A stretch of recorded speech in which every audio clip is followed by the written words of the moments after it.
বালাগাল উলা বিকামালিহি কাশাফাত দুজা বিজামালিহি হাসানাতু জামিউ খিসালিহি সাল্লু আলাইহি ওয়া ইহা হামসা মুসাফির হ্যায় ওহি আখির ঠিকানা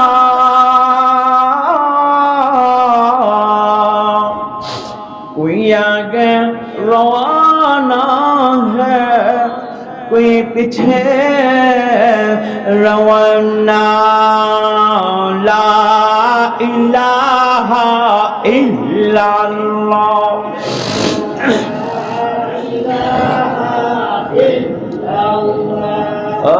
ला इलाहा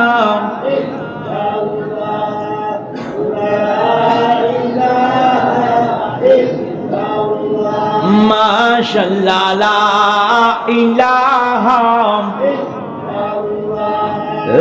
ला इलाहा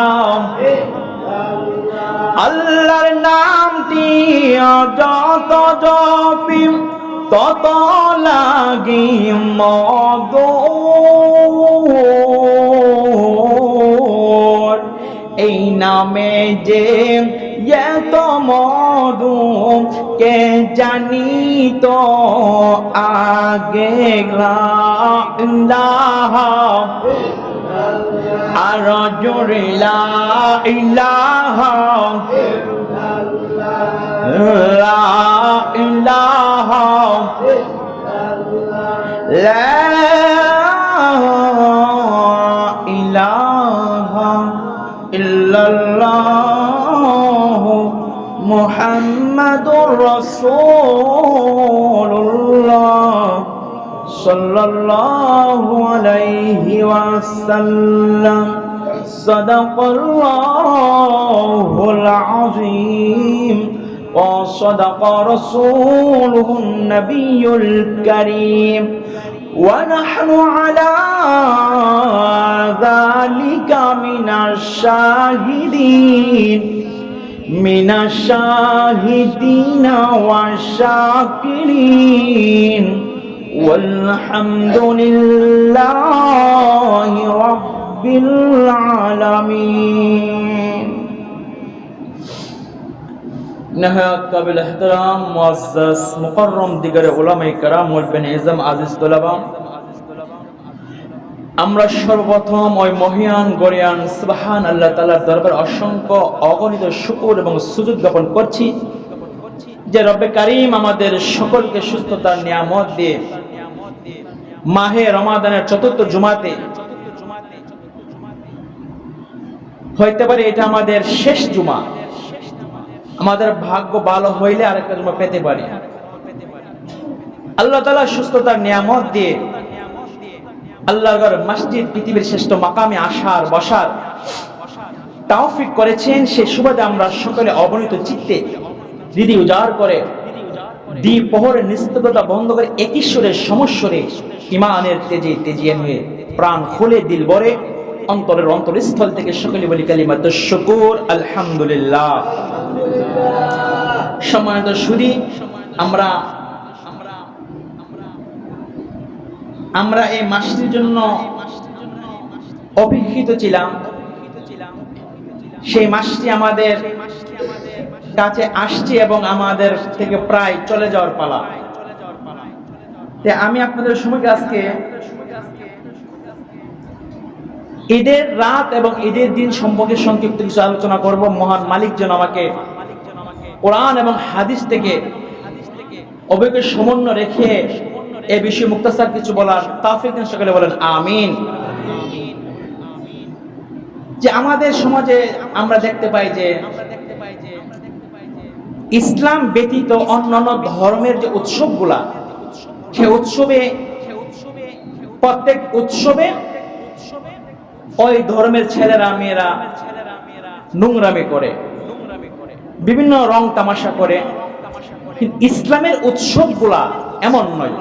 কারণ আল্লাহ তাআলা বলেন ইন্না দীনা ইনদাল্লাহিল ইসলাম, ইসলামটা আমার মনোনীত, ইসলামটা আমার মনোনীত।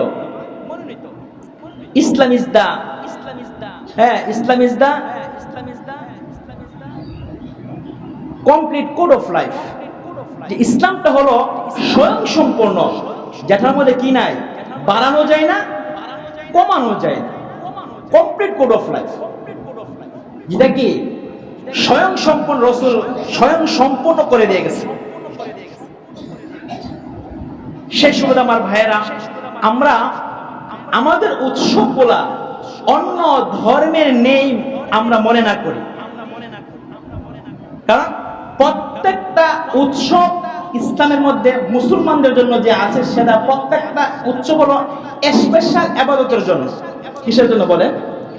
এটা কি অন্য দিন থেকে আরো হাইওয়ে ভাবে ইবাদত করার জন্য এই দিনগুলো দেওয়া হয়, কারণ এই দিনগুলোর অনেক মর্যাদা আল্লাহর কাছে। সেই সময় আমি আপনাদের সম্মুখে একটা হাদিস বর্ণনা করি যে রাসূল বলেন যে মান আহইয়া লাইলাতুল ফিত্রি ওয়া লাইলাতুল আদহা। রাসূল বলেন মান আহইয়া, যারা, যে ব্যক্তি ঈদের দিন অর্থাৎ ঈদুল ফিতর অথবা ঈদুল আজহা অর্থাৎ রোজার ঈদ অথবা কুরবানির ঈদের রাত্রে, কোন দিন? রাত্রে যদি সে মান আহইয়া কি করে, জাগরণ করে, ইবাদত করে, লিল্লাহি মুহতাসিবা, কেবলমাত্র আল্লাহর জন্য, সওয়াবের আশায় আল্লাহর জন্য, লিল্লাহি একমাত্র আল্লাহর জন্য সেটা করে, রাসূল বলেন লাম ইয়ামুত কলবুহু, যে ওই বান্দার দিলটা মরবে না। বলেন আলহামদুলিল্লাহ। ওই বান্দার অন্তরটা মরে যাবে না। ইয়াউমা তামুতুল কুলুব, যেই দিন মানুষের অন্তর মরে যাবে, সমস্ত অন্তরগুলো মরে যাবে, ওই দিন তার অন্তর মরবে না। যে বান্দা দুই ঈদের রাত্রে, ঈদুল ফিতর, ঈদুল আজহার রাত্রে ইবাদত করে, ওই বান্দার অন্তরটা কি মরবে না।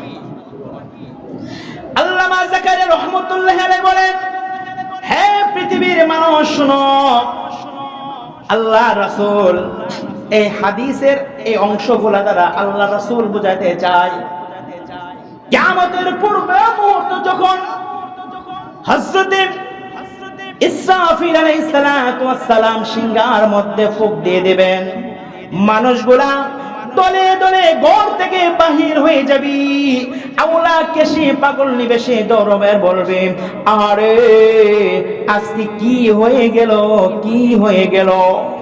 মানুষগুলা বেহুশ হয়ে যাবে, আতঙ্কের মধ্যে পড়ে যাবি। ওই কঠিন মুহূর্তে মহান আল্লাহ তাআলা ওই বান্দাগুলারে, যে বান্দাগুলা ঈদের দিন রাত্রে জায়গা জায়গা আল্লাহ তাআলাকে সন্তুষ্ট করার জন্য ইবাদত করেছিল, আল্লাহ তাআলা ওই বান্দার অন্তরগুলারে খুশ ঠিক রাখবে, অর্থাৎ তার আকল মন ঠিক থাকবে, ওই বান্দা বেহুশ হয়ে যাবে না, অর্থাৎ অন্য অন্তরগুলা, অন্য মানুষগুলা বেহুশ হয়ে যাবে। এই ইবাদতকারীগুলা, ঈদের রাতের ইবাদতকারীগুলা ওই দিনও বেহুশ হবে না। সুবহানাল্লাহ। শুধু তাই না, কিয়ামতের কঠিন ময়দানে আল্লাহ রাব্বুল আলামিন বলেন, ইয়াউমা ইয়াফিরুল মারউ মিন আখিহি ওয়া উম্মিহি ওয়া আবিহি ওয়া সাহিবাতিহি ওয়া বানিহি। আল্লাহ রাব্বুল আলামিন বলেন, কিয়ামতের ময়দানে এমন একটি কঠিন দিন সংগঠিত হয়ে যাবে, যেই দিন ভাই তার ভাইকে দেখলে পলায়ন করবে, বন্ধু তার বন্ধুরে দেখলে পলায়ন করবে, বান্ধবী তার বান্ধবীকে দেখলে পলায়ন করবে। শুধু তা না, মা জননী পর্যন্ত সন্তানকে দেখলেই পলায়ন করবে। না জানি এই সন্তান আমার কাছে একটা নেকি চায়া বয়া থাকে। আমার ভাইয়েরা, ওয়াসাহিবাতিহি ওয়া বানিহি, শুধু সন্তান নয়, যেমন কি যে স্ত্রীর জন্য পুরাটা জীবন বিলীন করে দিয়েছেন, গ্রামে তাকে রাখেন নাই তার অসুবিধা হবে বলে, শহরের টাউনের মধ্যে তাকে সেট করে দিয়েছেন, সমস্ত সুযোগ সুবিধা দিয়েছেন। এই ঈদের দিন আসলেও নিজে কাপড়ের চিন্তা করেন নাই, জুতার চিন্তা করেন নাই, কিন্তু ছেলে মেয়ে বিবি বাচ্চার জন্য সব কাপড় থেকে ধরে এভরিথিং আপনি সংগ্রহ করেছেন তাদের সুখের জন্য, তাদের মুখের হাসির জন্য। ওই স্ত্রীরাও কিয়ামতের ময়দানে স্বামীকে দেখলে পলায়ন করবে, ওই স্বামীকে স্বামী বলে পরিচয় দিবে না। আল্লাহর হাবিব বলেন ওই কঠিন দিনে, যেই দিন আকাশের সূর্যটা মানুষের 4 আঙ্গুল থেকে আধা হাত উপরে চলে আসবে, বর্তমানে সূর্যের মধ্যে 70,000 ফেরেশতা বরফ অনবরত ডালতে আছে। কয়হাজার? জোরে বলেন কয়হাজার? 70,000 ফেরেশতা, 1 সেকেন্ডের কোনো অবসর নাই। ওই ফেরেশতা গুলা প্রতিনিয়ত, প্রতিদিন, প্রতি মুহূর্ত বরফ ডালতেছে। আল্লাহর হাবিব বলেন ওই সূর্যের মুখটা আকাশের উপরে আর সূর্যের পিঠটা জমিনের দিকে আল্লাহ দিয়েছেন।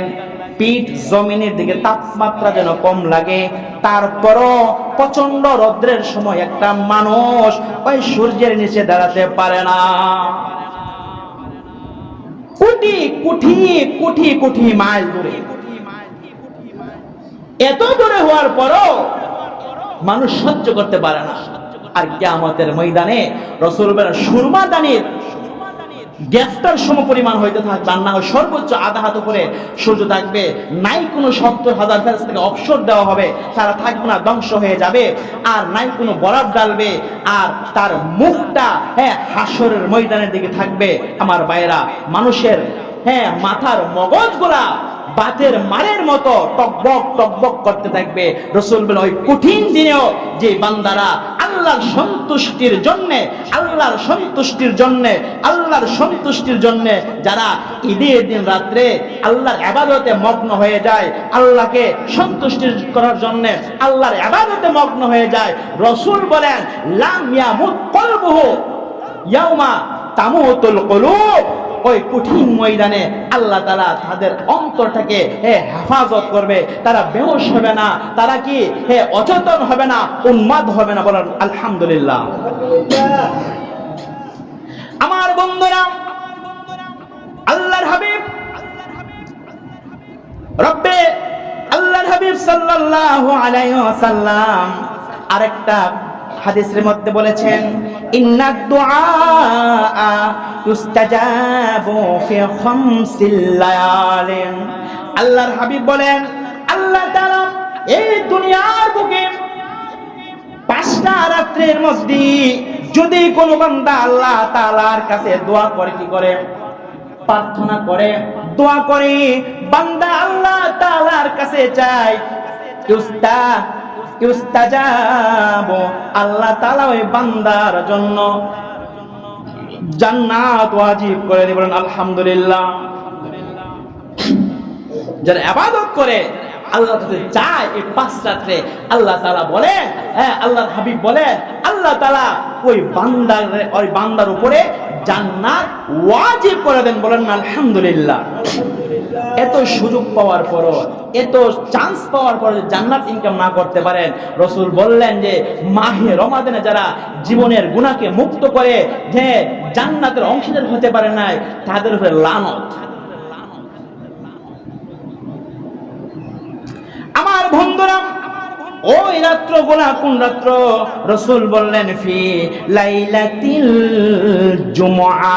1 নাম্বার হলো জুমার রাত্রি। কিসের রাত্রি বলেন? 1 নাম্বার কিসের রাত্রি? জুমার রাত্রি, অর্থাৎ বৃহস্পতিবার দিন যায় মাগরিবের সময় থেকে, এটা হলো জুমার রাত্রি। কারণ রাত্র আগে আসে, দিন পরে আসে, সবসময় মনে রাখবেন। এরপর আল্লাহর হাবিব বলেন ওয়া লাইলাতিল আদহা, ঈদুল আজহার রাত্রটা আল্লাহ তাআলার কাছে বড় প্রিয়। আল্লাহর হাবিব বলেন ওয়া লাইলাতিল ফিত্রি, আর রোজার ঈদ যেটা ঈদুল ফিতর আমরা বলে থাকি। ওই রাত্রেও যে বান্দা আল্লাহর কাছে দোয়া করবে, প্রার্থনা করবে, আল্লাহ তাআলার ইবাদতে মগ্ন হয়ে যাবে, আল্লাহ তাআলা ওই বান্দার দোয়া তো কবুল করবে এবং তার জন্য জান্নাত ওয়াজিব করে দিবে। সুবহানাল্লাহ। 3 নাম্বার হলো রাসূল বলেন ওয়া আউয়াল লাইলাতিন মিন রজব, রজব মাসের সর্বপ্রথম রজনীটা, যে রজনীতে আমার আপনার হাবিব দোয়া করছেন, কি করছেন? ইদা দাখালা রজব, যখন রজব মাস চলে আসতো রাসূল বলতেন আল্লাহুম্মা বারিক লানা ফি রজব ওয়া শাবান ওয়া বাল্লিগনা রমাদান। আল্লাহ তাআলা পরবর্তীকালে আলম এই রজব এবং শাবান মাসের মধ্যে আমার হায়াতকে বৃদ্ধি করে দাও, আমাকে বাল্লিগনা রমাদান, আমি আমার উম্মতকে তুমি রমজান মাসে পৌঁছায় দাও। সুবহানাল্লাহ। সেজন্য রাসূল বলেন ওয়া আউয়ালি লাইলাতিন মিন রজব, আর রজবের প্রথম রজনীটি যদি কোনো বান্দা আল্লাহ তাআলাকে সন্তুষ্ট করার জন্য ওই রাত্রে দোয়া করে, ওই রাত্র ইবাদতে মগ্ন হয়ে যায়, আল্লাহর হাবিব বলেন ওই বান্দার জন্য জান্নাত ওয়াজিব হয়ে যায়। 5 নম্বর রাত্র হলো রাসূল আকরাম সাল্লাল্লাহু আলাইহি সাল্লাম বলেন ওয়া লাইলাতিন নিসফি মিন শাবান, অর্থাৎ শাবান মাসের 14 দিবাগত রাত, যেটাকে আমরা লাইলাতুল বারাত বা শবে বরাত বলে থাকি। রাত্র কয়টা হলো? 5টা। 1 নাম্বার জুমার রাত্র, 2 নম্বরে ঈদুল আজহার রাত্র, 3 নম্বরে ঈদুল ফিতরের রাত্র, 4 নম্বরে রজব মাসের প্রথম রজনীটা মানে প্রথম রাত্রটা, এবং 5 নম্বরে হলো শবে বরাত, যেটা কি শাবান মাসে আসে। তাহলে এই রাত্রিগুলোর মধ্যে যদি কোনো বান্দা আল্লাহর কাছে চায়, আল্লাহ তো কবুল করবেন। রাসূল বলেন ইস্তাজাবু, আল্লাহ তাআলা ওই বান্দার জন্য জান্নাতটা ওয়াজিব করে, তার মানে হলো জাহান্নাম হারাম হয়ে যায়। বলেন আলহামদুলিল্লাহ। এত ফজিলত শোনার পরও দেখবেন ঈদের দিনের মধ্যে কত কুচকাওয়াজ সৃষ্টি হয়। আমার প্রাণের ভাইয়েরা, এই ঈদ রাসূল সাল্লাল্লাহু আলাইহি ওয়াসাল্লাম বলেন ইয়ালবিসু ইয়াউমাল ঈদ, রাসূল ঈদের দিনে কি করতেন? কিছু সাজুগুজু করতেন। বুরদাতান হামরা, রাসূল ঈদের দিন লাল ডোরা একটা চাদর পরতেন। এটা নতুন হওয়া জরুরি নয়, উত্তম আপনার কাপড় যেটা ভালো, আপনার 5টা কাপড় আছে বা 10টা কাপড় আছে, সেখান থেকে যে কাপড়টা সুন্দর আপনার কাছে মনে হয়, ভালো লাগে, সেই কাপড়টা পরিধান করে উত্তম। সুন্নাহ, নতুন কাপড় পরিধান করা সুন্নাহ নয়। কথা বুঝতে পারছেন? আমাদের যে হালত, আল্লাহু আকবার, ঈদের সময় আসলে যদি টাকা না থাকে, চুরি করে আইনা হইলেও কি করতে হইব? নতুন কাপড় পরতে হইব। সুদে টাকা আইনা কি করতে হইব? নতুন কাপড় পরতে। আর ঈদ দিব কীর্তিকা, আর অনেকে গর্ব হতো আমার মেয়ে 3 সেট বানাইছে, আমার ফোলা ফাইরে 4 সেট, 7 সেট আমার। এটা গর্বের বিষয় নয়। আপনি চিন্তা করলেন না, আমি 7 সেট স্টক রাখলাম, আমার প্রতিবেশী সে একটাই জড়াইতে পারছে না, কই সেটা তো আপনার অন্তরে লাগলো না? রাসূল তো বলছে আল মুসলিম আখুল মুসলিম, একজন মুসলমান কষ্টে থাকবে, অসহায় অবস্থা থাকবে, আর একজন মুসলমান দিতে না পারলেও তার অন্তরের মধ্যে ব্যথা লাগবে। আমরা ব্যথা লাগে আর উপহাস করে, কি করে? উপহাস করে। কিয়ামতের ময়দানে আপনাকে ধরা হবে ছালি দিয়া, সুরার কোনো সিস্টেম নাই। বাইন মাছ দেখছেন না? বাইন মাছ বহুত ফিসলা কইলা, খুব পিচল, এগুলো মহিলারা কি করে? ছালি দেয়া ধরে, নাচ তারে। কিয়ামতের ময়দানে ছালিরা ধরাইব। আপনি যেই হন, বুইয়া হন, চৌধুরী হন, খান হন, যেই বংশের লোকই হন, আপনি সৈয়দ হন, যে বংশের লোকই হন, ছালিদা ধরবো। সুরার কোনো সিস্টেম নাই। এখনো সময় আছে। প্রতিবেশীর হকগুলো আদায় করে। আমাদের দেশের যে অবস্থা আজকে, হাওড়া তো উঠে গেছে। হাওড়া কি কেউ দেয়? মানে কর্জা, আগে মানুষ কর্জা করতো, কর্জা কেউ দেয় নাকি? কেন দেই না? আমাদের অবস্থার কারণে। ভাই আমার 500 টাকা দেন, এই যে ভাই বিকালে বেলা দিল বিকালে, এই বিকাল আর বিকাল না, সকালই থাকে। 3 মাস জায়গা গেলে সকালে বিকাল না। আর এই হাসিয়তের কারণে, এই অভ্যাসের কারণে আমাদের সমাজে হাওলা একের পাশে অপর দাঁড়ানোটা উঠে গেছে। হাওলা দাঁড়ালে আর মানে খুঁজে পাওয়া যায় না, ল্যাম্প বাকি দিয়ে খুঁজে পাওয়া যায় না। এবার এটা আমার টাকাও, কিন্তু সুদ নিলে মাসের পর মাস দেখা ভাই 3 মাস গেছে, আর কিছু দিন আছে ইনশাল্লাহ ফাইয়া যাবেন ভাই, ফাইয়া যাবেন। সেজন্য ভাই নিজের আদতকে পরিবর্তন করেন, রসুলের আদর্শে আদর্শিত হন। জীবনে ইহকালও শান্তি পাবেন, পরকালও শান্তি পাবেন। দুনিয়ার বলে শান্তি নেই, আমি দিই শান্তির অভাব নেই আলহামদুলিল্লাহ। শান্তি নাই কেটা করছে? শান্তির কাজ করেন না অনেকে। গজুর শান্তি নাই, এই প্রবাসীতে বন্ধু গজুর মাসের 1.5 লাখ টাকা ইনকাম করে, কিন্তু শান্তি নাই। আমি ওই দিনকে বলছি যে তুমি তো শান্তির কাজই করো না, না করো নামাজ, না করো রোজা, না মানো সুন্নাহ, না মালের যাকাত দাও, ফিতরা দাও। সবাই পাগল, হুজুর ফিতরা কত, ফিতরা কত, একজন যাকাতের কথা জিজ্ঞাসা না। এই সমাজের প্রায় 90% লোকের উপর যাকাত আছে। যাকাত ফরজ হয়েছে, ফরজ। সে কি কর, আমার তো টাকা নাই, আমার তো ইনকাম সোর্স নাই, ব্যাংকে 50 লাখ টাকা মানে জমা রাখছে। একটু চিন্তা করে এগুলো কি করবেন? 50 টাকা আপনি বুক করতে পারবেন না, তো থেকে যাবে ব্যাংক অ্যাকাউন্টের মধ্যে, অন্য মালিক হয়ে যাবে। আমার আম্মা যেদিন মারা গেছে, ওই দিন আমার আম্মার অ্যাকাউন্টে 5 লাখ টাকা ছিল। আম্মা মরে গেছে পরে আমি তো নমুনে ছিলাম, আমার অ্যাকাউন্টে ট্রান্সফার করে চলে আসছি, এই মালিক হয়ে গেছি। পরে টাকাটা আমি আমার বাইরে দিয়ে দিছি। হ্যাঁ, এটা আমার তার টাকা ছিল, কি লাভ? সেম কত দিব, আপনি মরে যাবেন, 50 কোটি টাকা আপনার ব্যাংকে আছে, অন্যের হয়ে যাবে। কিন্তু আপনি যেদিন এটার মালিক ছিলেন, সেটাতে যাকাত দেন নাই, সেটার জন্য কিন্তু অবশ্যই অবশ্যই অবশ্যই বলছিলাম নি, সাপের কামড় তো খাইতেই হবে, এবং ওই যে মালগুলারে জাহান্নামে পরে উত্তপ্ত করে কপালে, ডানে বামে, পিঠের মধ্যে সেকা দেওয়া হবে। এটা কিন্তু বোনাস। এরপরে কিয়ামতের দিন হিসাব নিকাশ হওয়ার মানে আসল খেলাটা। যাই হোক ভাইয়ের আমার, এখনো সময় আছে, রসুলের আদর্শিত হন। হ্যাঁ, মুখ দিয়ে রসুলের আশেক, এটার নাম গ্রহণযোগ্যতা না। যে আমি রসুলের আশেক, আমি রসুলের আশেক, এটার নাম কি?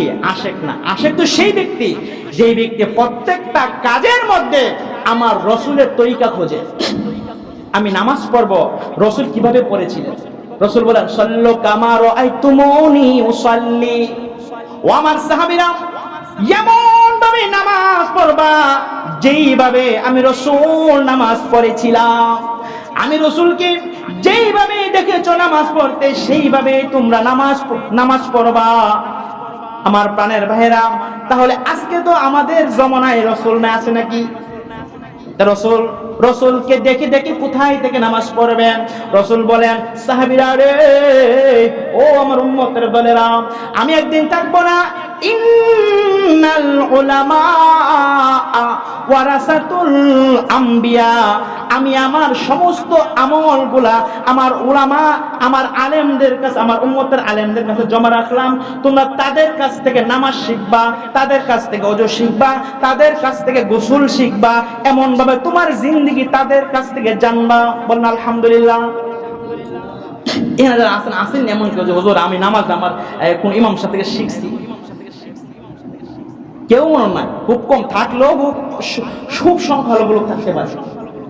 ওযু শিখছেন, ওযু করলেও তো হয়ে যাবে। ওযুর মধ্যে সুন্নাহ নাই, গোসলের মধ্যে সুন্নাহ নাই।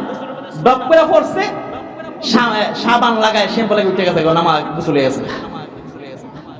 চিন্তা করেন, একটা লোক 70 বছর জিন্দেগি কাটাইছে, ফুত হইছে, নাতি পর্যন্ত হইছে, গোসলের ফরজই জানে না, গোসলের সুন্নত জানে না। সে কেমন মুসলমান? চিন্তা করে। আমার প্রাণের ভাইয়েরা, এখনো সময় আছে, আসেন শিখেন। শিখলে শরম নাই।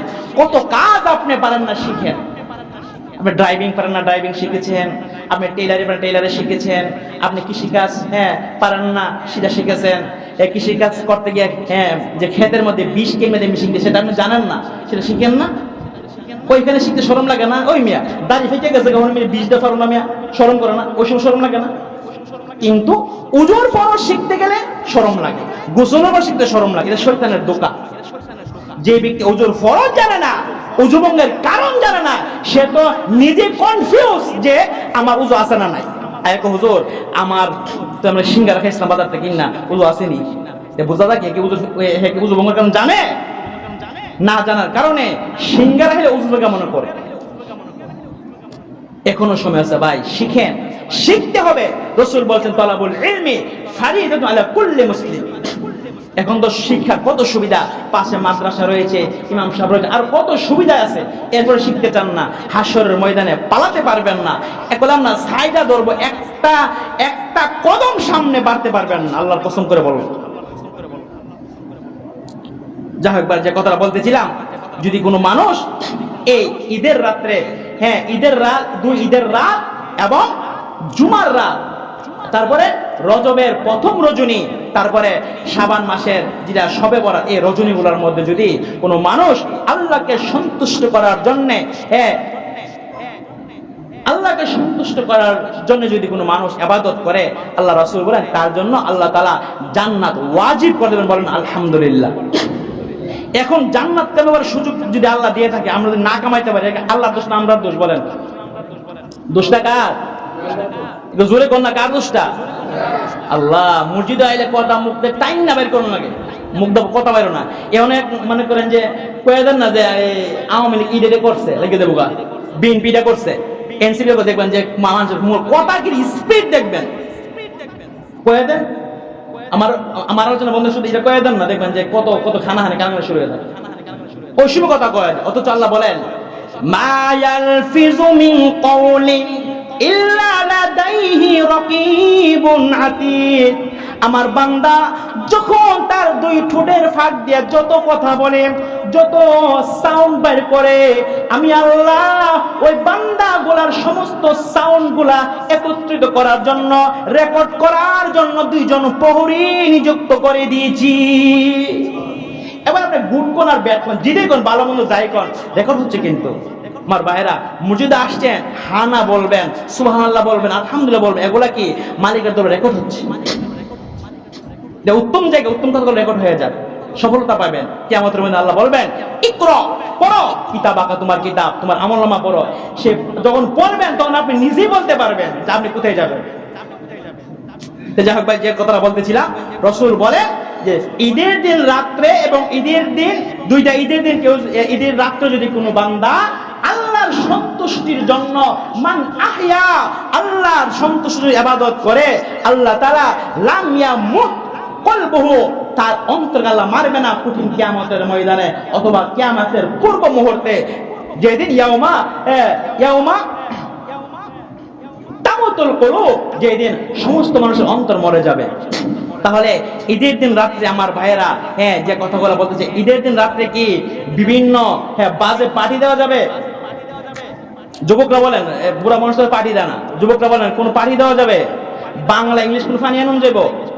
বুঝুন কথা, কোন ফানি আনুন যেত না কইলাম। এরপরে শুকনা বিজা কোন আনুন যেত না, বাবা মা কোন কিছু করণ যাবে? এগুলো করার কি সুযোগ নাই? যদি করতে পারেন, আল্লাহ বলেন সুম্মা ইলাইহি তুরজাউন, করো বান্দা করো, কিন্তু মনে রাখো সুম্মা ইলাইহি তুরজাউন, পরিশেষে কিন্তু আমার কাছে আসতে হবে। আর আসলে বুঝবা মজা কারে। কারণ আমি পরীক্ষার প্রশ্নগুলো ফাস্ট করে দিয়েছি, ওপেন করে দিয়েছি। তুমি তারপরে যদি পরীক্ষা ফাঁস করতে না পারো, তাহলে তোমার দোষ। তুমি মনে করছো যে আইসি তো একবার, আর যতদিন তাই ইচ্ছা মতো কিছু কইরা যায়, আখিরে চিন্তা করলাম। যাই হোক ভাই আমার, প্রায় সময় শেষ হয়ে যাচ্ছে। আমি আজকে যে কথাগুলো বলেছি যে ঈদুল ফিতর, যেটা আমার সামনে ঈদুল ফিতরের রাতটা কি মাগরিবের পরপরই শুরু হবে ইনশাআল্লাহ। আমরা কি আতশবাজি, তারাবাতি, বিভিন্ন রং তামাশার মধ্যে আমরা কি নিয়োজিত হব না। ইবাদত না করতে পারেন, বড় ঘরে চুপ করে বসে দেখেন। কত ভালো কাজ আছে না ভাই, কত ভালো কাজ তো আছে। ঈদের দিন রাত্রে পার্টি দেন না, একটা ওয়াজের মাহফিল, একটা তাফসীর মাহফিলের ব্যবস্থা করেন ঈদের দিন রাত্রে, এটা তো করতেন না। করবেন কি তা? মমতা বাবার গানের ব্যবস্থা করেন।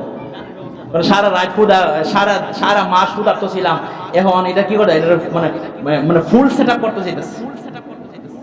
কি তা কো হুজুর, গান তো মনের খোরাক, নাউজুবিল্লাহ কইতেন না, গান বলে মনের খোরাক।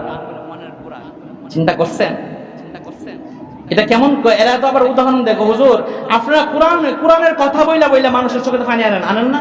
তো আমরা তো গান শোনাইয়া মানুষের চোখে পানি আনি, গান শুনলে তো পানি আয় না? বিরহের গান, বিচ্ছেদের গান শুনলে চোখে পানি আসে। এই পানি আর এই পানির মধ্যে মানে তফাৎটাকে আমাকে উদাহরণ দিলে বুঝবেন। দেখবেন আমরা চিরা আছে না, চিরা দেখবেন টিউবওয়েলের পানি দিলে কি ভিজবো না? টিউবওয়েলের পানি দিয়ে কি চিরা কিন্তু ভিজে, আবার পেশাব দিয়ে কি দিলে কিন্তু ভিজবো। কথাটা শুনতে একটু খারাপ, এখন উদাহরণ দিয়ে বলতেছি। চিরা টিউবওয়েলের পানি দিয়েও, মানে বিশুদ্ধ পানি দিয়েও কি, মিনারেল পানি দিয়েও কি চিরাটা ভিজে যায়, আবার পেশাব দিয়ে দিলেও কি ভিজবো না? ভিজবো। এখন বলেন তো, দুইটি কিন্তু ভিজেছে, কিন্তু কোনটা খাওয়ানো যাবে? বিশুদ্ধ পানিটা, ওইটা খেলে কিন্তু আপনার কি রোগ হতে পারে। সেম যারা কোরআন শুই না, তাদের চোখটা পানি বাইর হয়ে যায়, তাদের দিলের মধ্যে আল্লাহ তাআলা হেদায়েতের নূর ঢেলে দেয়। আর যে সমস্ত মানুষগুলা গান শুই না চোখটা পানি বাইর করে, ওইগুলোর অন্তরে জাহান্নামী কাজগুলা করার জন্য আরো আবির্ভাব ঘটে। তার পুরনো স্মৃতি মনে হয়, আমি তার সাথে এমন একটা মেয়ের সাথে আমার রিলেশন ছিল, এটা তার আরো ফুইটা ওঠে, আরে তার পাইলাম না, এখন যদি পাই তারা ছাড়তাম না, এমনটা হয়। শেষ হয়ে যায় ভাই। সেজন্য ঈদের দিন রাত্রে ভালো কাজ করার চেষ্টা করবেন। ঈদের দিন সকালে আমরা কয়েকটা ঈদের দিনের করণীয়, আমি কয়েকটা কথা বলে শেষ করবো ইনশাল্লাহ। আমরা ঈদের দিন সকাল উঠবো ইনশাল্লাহ, বলেন ঈদের দিন সকাল উঠবো। আর আমরা কিন্তু ঈদের দিন সকাল অবশ্যই ফজরের জামাতে অবশ্যই অংশীদার হতে হবে, যদি ওই রাসূলের বরাকিত ফজিলত পাইতে চাই। এবং আমরা ঈদের দিন সকাল কি করব? গোসলের পূর্বে আমরা মেসওয়াক করব। মেসওয়াক বুঝলেন? মেসওয়াক অনেক ফজিলত। তারপর আমরা সুন্দর সাপেক্ষে গোসল করব, একটু সাজুগুজু করব। সাজুগুজু বলতে নতুন কাপড় কি দরতব্য না, যার যেটা আছে উত্তম কাপড় সেটা দিয়ে আমরা কি পরে নেব। তারপর আমরা কোন সুগন্ধি ব্যবহার করব। তারপরে আমরা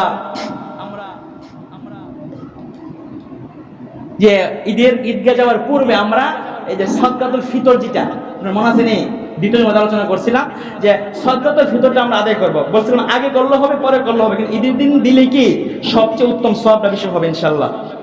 তারপর আমরা ঈদগাহর ময়দানে যদি আমরা ডান দিক দিয়ে যাব, আবার ডান দিক দিয়ে ফিরবো। যদি রাস্তা একটা হয় তাহলে ডান দিক দিয়ে গেলাম, আবার ডান দিক দিয়ে চলে আসলাম। যদি রাস্তাটা ঘোরানো হয় তাহলে আমরা এক দিক দিয়ে যাবো, আরেক দিক দিয়ে ফিরে আসবো, গোলাকার হইলে আর কি।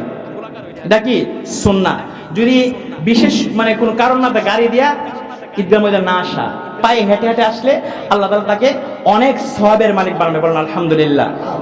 আরেকটা বিষয়, আমরা তাকবীর পড়বো, আস্তে পড়বো, মনে রাখবেন রোজার ঈদে আস্তে, আর ঈদুল আজহাতে জোরে আমরা পড়বো আল্লাহু আকবার, আল্লাহু আকবার, লা ইলাহা ইল্লাল্লাহু, আল্লাহু আকবার, আল্লাহু ওয়ালিল্লাহিল হামদ।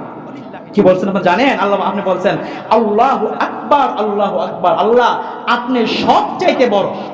কি সবচাইতে বড়? আকবারু এমন একটা শব্দ, যারা আলেম তারা বুঝবে, এটা যার পরে কোনো বড় নাই, যার পরে কোনো আল্লাহর কোনো বড় আছে? তিনি আল্লাহু আকবার, আল্লাহ তিনি কি আকবার, তিনি সবচেয়ে বড়, তার কোন কিনা বড় না? আপনি বলছেন আল্লাহ আপনি বড়, লা ইলাহা ইল্লাল্লাহ, আপনি ছাড়া কোনো কি নাই, মাবুদ নাই, আপনি ছাড়া কোনো ক্ষমতা নাই, আপনি আমাকে খাওয়ান, আপনি আমাকে পড়ান, সবকিছু এভরিথিং ওয়ার্ক আপনি আমাকে করে দেন। এরপরে আবার বলছেন আল্লাহু আকবার, আল্লাহু আকবার, আবার বলছেন যে অতঃপর আপনি সবচেয়ে বড়, ওয়ালিল্লাহিল হামদ, মালিক লিল্লাহ, সমস্ত প্রশংসা, সমস্ত শুকর কেবলমাত্র, আলহামদু সমস্ত প্রশংসা সবকিছু লিল্লাহ কেবলমাত্র আপনারই জন্য। তাহলে এই তাকবীরটা আমরা কি আস্তে আস্তে পরে পরে আমরা ঈদগাতে আসব। রাসূল নামাজের পর আর কোনো তাকবীর পড়েন নাই, নামাজের পর আমরা আর তাকবীর পড়ব না। তাহলে আমরা বাড়ি থেকে বাইর হতে আমরা কি করব? আস্তে আস্তে তাকবীর পড়া ডান রাস্তা ডান পাশে দিয়ে হাইটা আমরা ঈদগাহ চলে আসবো। ঈদগাহ এসে আমরা যাওয়ার সময় কিন্তু তাকবীর পড়বো না ইনশাআল্লাহ। হ্যাঁ, আর একটা বিষয় যে আমরা ঈদের দিন ঈদের নামাজের পূর্বে এবং পরে, আগে এবং পরে কোনো নামাজ পড়বো না, নফল নামাজ। মনে থাকবেন ইনশাআল্লাহ। ঈদের নামাজের সালাতের পূর্বে এবং আগে কোনোবার আমরা কোনো নফল সালাত সংগঠিত করব না, রাসূল করেন না। সেই জন্য আপনি যদি করেন কিন্তু যে সুন্নাহ হবে না। সেজন্য আমাদের জীবনের সমস্ত কাজ সুন্নাহ মোতাবেক করবো। রাসূল যেটা করেন সেটা করব, যেটা করে না সেটা কি করব না। পরিশেষে আমরা যে এই সুন্নতগুলো ইনশাআল্লাহ মানব এবং সমস্ত গান বাদ্য বেহেবাদে হেফাজত থাকবো ইনশাআল্লাহ। আরেকটা কথা শেষ করছি, ঈদের নামাজ পড়ার পরে ছেলেরা ঘুরতে বের হয়, আরে না, এই ঘোরাটা যেন সওয়াবের হয়। আমরা ছেলেরা একসাথে বাইর হবো, অনেকে ছেলে মেয়ে একসাথে বাইর হয় না, এটা কিন্তু ঠিক না, এটা করা যাবে না। হুজুর আমার তো বোন লাগে, তো বোন বুঝেননি, খালা তো, মামা তো, ফুফা তো, চাচা তো, যত তো আছে আর কি, কোন বোনের সাথে কি বাইরে যায় তো না। প্রয়োজন আপনার আপন বোনকে নিয়ে তাকে একটু ঘুরাই ফিরে আনি, এটা সব হবে। তাহলে ঈদের ঘোরাঘুরিটা কি শরীয়ত সম্মত যেন হয়। আমরা কি সিনেমা, বিভিন্ন নাটক বা কোনো মেয়ের সাথে ঘোরাফেরা করা যাবে না। এটা আমার বলার দায়িত্ব শেষ সময়তে বললাম। এবার ঘুরলে কিন্তু আপনারাই লাভ হইলো, আপনার লস হইলো কি আপনার, আমি কিন্তু পাবো না। আমার দায়িত্ব ছিল সেবিধে আমি বলেছি। আমার যুবক ভাইরা, উদারতা আহ্বান করে বলছি, এই কাজগুলো থেকে আমরা অবশ্যই, এই নোংরামির কাছ থেকে আমরা অবশ্যই হেফাজত থাকবো। আল্লাহ তাআলা যে আয়াত করছে, আল্লাহ তাআলা বলেন কদ আফলাহা মান তাযাক্কা, অবশ্যই ওই সমস্ত মানুষগুলা সফলকাম, ওই সমস্ত মানুষ সফলকাম যারা কি কদ মান তাযাক্কা, যারা পবিত্রতা অর্জন করেছে, তাকওয়া অর্জন করেছে। আর মাহে রমাদান আল্লাহ তাআলা আমাদেরকে দিয়েছিলেন কি লাল্লাকুম তাত্তাকুন, কেবলমাত্র তাকওয়া অর্জন করার জন্য। আল্লাহ বলেন এই তাকওয়া অর্জন করতে পারলে কদ আফলা, ওই বান্দা সফলকাম হয়ে যাবে। ওয়াদাকা রাসমা রব্বিহি, এবং তারা তাদের রবের নাম নেই, তারা তাদের রবের নাম জপন করে করে ঈদগাহে যায়, ফাসাল্লা, অথবা নামাজ সংগঠিত করে। তাহলে আমরা ঈদের নামাজের পূর্বে এবং পরে কোন নামাজ পড়বো না। ঈদের নামাজ আমরা একটু সকাল সকাল আগে আসার চেষ্টা করব। অনেক মানুষ ঈদের নামাজ শুরু হয়ে যায় বুড়ো হইতো যায়, আছে না আপনার কাছে আসেনি? এগুলো পরিহার করেন ভাই, মানুষ তো অনেক ডেভেলপ হয়ে যায়। ফজর নামাজের পরে ফজর নামাজ পড়া গোসল করবেন, মিষ্টান্ন আহার করার কথা বলছেন। রাসূল বলেন যে লা ইয়াখরুজু ইয়াউমাল ফিতরি, রাসূল ঈদের দিন বাইর হতেন না হাত্তা ইয়াতআম, যতক্ষণ পর্যন্ত রাসূল কোন আহার না করতেন। সেই সুবাদে আমরা একটা খেজুর অথবা কোনো মিষ্টি, কোনো মিষ্টান্ন বিষয় আমরা আহার করে আমরা ঘর থেকে বাইর হব ইনশাআল্লাহ। মন থাকবেন ইনশাআল্লাহ। তাহলে আবার বলতেছি, ঈদের দিন রাত্রে ইবাদত করব, সকাল এবং ফজরের নামাজ জামাতে পড়ব, এরপরে আমরা গোসল করব, উত্তম কাপড় পরিধান করব, সুগন্ধি ব্যবহার করব আমরা, তারপরে আমরা মিষ্টান্ন আহার করব, তারপরে আমরা রাস্তা ডান দিক দিয়ে আস্তে আস্তে চুপি চুপি করে তাকবীর বলে ঈদগাহ চলে আসবো, আয়েশা নামাজ পড়ব। অনেকে খুতবা না হইয়া চলে যায়, আসেনি? নামাজ পড়া ওয়াজিব, খুতবা শোনা ওয়াজিব। নামাজ পড়ব এবং খুতবা শুনবো, তারপর আবার রাস্তা ডান দিকে আস্তে আস্তে বাড়িতে যাব, গিয়া আমরা আমাদের যে আনন্দ যেটা আছে এটা করবো, কিন্তু যেগুলা শরীয়ত সম্মত। আল্লাহ পাক রব্বে কারীম আমাকে আপনাদের সকলকে এই কথাগুলি বুঝে আমাদের ঈদের দিন এবং ঈদের রাত কাটানোর তৌফিক দেন। সকলে বলেন আমিন। ওয়া মা আলাইনা ইল্লাল বালাগ। আসসালামু আলাইকুম ওয়া রাহমাতুল্লাহি ওয়া বারাকাতুহু।